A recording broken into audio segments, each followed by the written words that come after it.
بسم اللہ الرحمن الرحیم۔ تو اس فصل میں آپ نے دیکھا کہ 6 صورتیں انہوں نے بیان کی کہ کب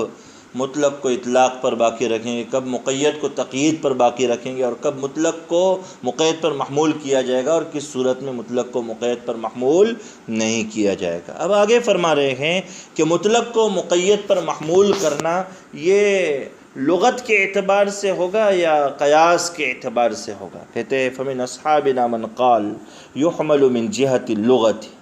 کہ مطلق کو مقید پر محمول کرنا ہے لغت کے اعتبار سے ہوتا ہے۔ بعض حضرات کا یہ ماننا ہے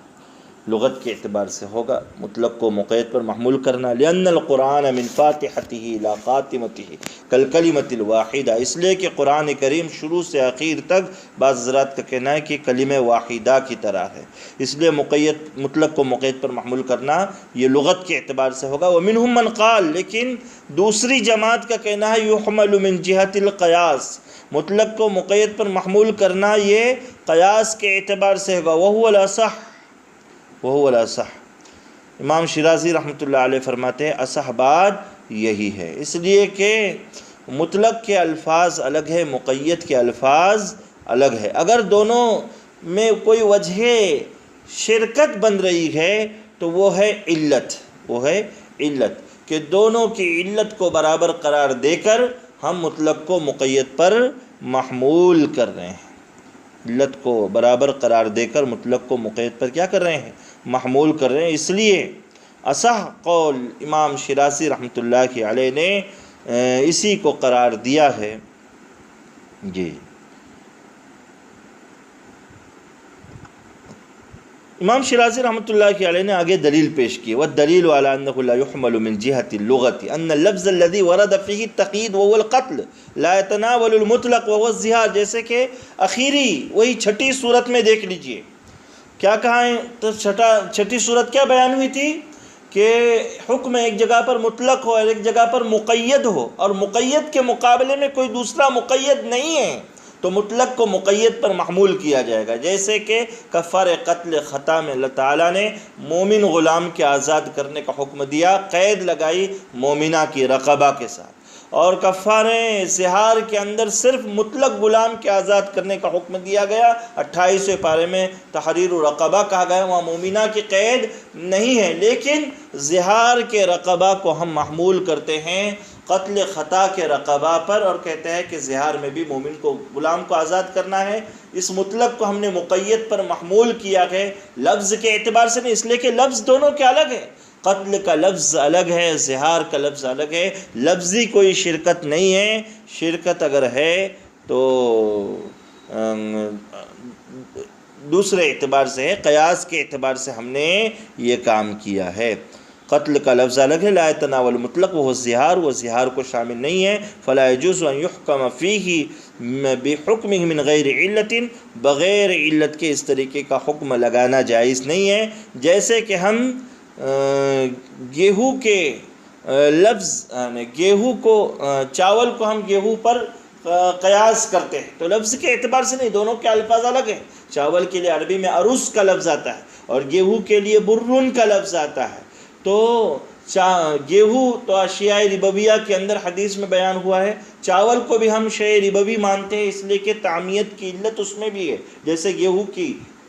گیہوں میں تعمیت کی علت ہے، غذائیت کی علت ہے، ویسے چاول میں بھی علت ہے۔ تو قیاس کے اعتبار سے ہم دونوں کو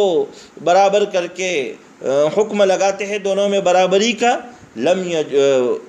لفظ کے اعتبار سے نہیں، لم یجوز ان یحکم فیہ بحکم من غیر علت فکذا ہنا۔ تو جیسے عرس کو بر کا حکم جو دیا جاتا ہے شیء ربوی میں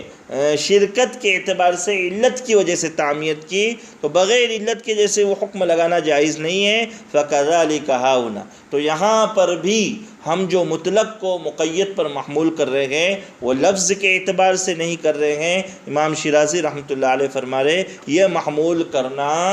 قیاس کے اعتبار سے ہے، اس اعتبار سے قیاس کے اعتبار سے۔ یہ ایک ضابطہ بیان کیا۔ دوسرا ضابطہ اوپر دیکھیے، وہ الاصح کے بعد ایک عبارت ہے درمیان میں چھوٹ گئی تھی، وقال اصحاب ابی حنیفہ لا يجوز حمل المطلق علی المقید، حنفیہ کا کہنا ہے کہ مطلق کو مقید پر محمول کرنا جائز نہیں، اس لیے کہ یہ نص میں زیادتی ہے، ان کا کہنا لأن ذلك زیادۃ فی النص، ان کا کہنا ہے کہ زہار میں جب رقبہ مطلق بیان ہوا ہے نا تو مطلق غلام کو آزاد کرنا ہے، آپ اسے قتل خطا کے رقبہ پر محمول کر کے، جس طریقے سے قتل خطا میں رقبہ مومنہ کی آزادی کا حکم دیا گیا ہے، زہار میں وہ حکم آپ نہیں دے سکتے، زہار میں وہ حکم آپ نہیں دے سکتے، یہ ان کا کہنا ہے، اس لیے کہ نص میں زیادتی ہوگی، نص میں زیادتی ہوگی۔ وذالک نسخ بالقیاس، گویا کہ قیاس کے ذریعے سے ہم رقبہ جو مطلق بیان ہوا ہے اس کو منسوخ کر کے مومنہ کو آزاد کرنے کا حکم دے رہے ہیں۔ وربما قالوا، اور بسا اوقات وہ لوگ کہتے ہیں یہ منصوص کو منصوص پر محمول کرنا لازم آئے گا اور منصوص کو منصوص پر محمول کرنا صحیح نہیں ہے، لأنه صح حمل منصوص علی منصوص۔ اس کا جواب امام شیرازی نے دیا ہے، والدلیل علی انه يحمل علیہ بالقیاس وان حمل المطلق علی المقید تخصیص عموم القیاس فصار کتخصیص سائر العمومات۔ امام شیرازی رحمۃ اللہ علیہ کا کہنا یہ ہے کہ مطلق کو مقید پر محمول کرنے کی وجہ سے نہ تو نص میں زیادتی اور اضافہ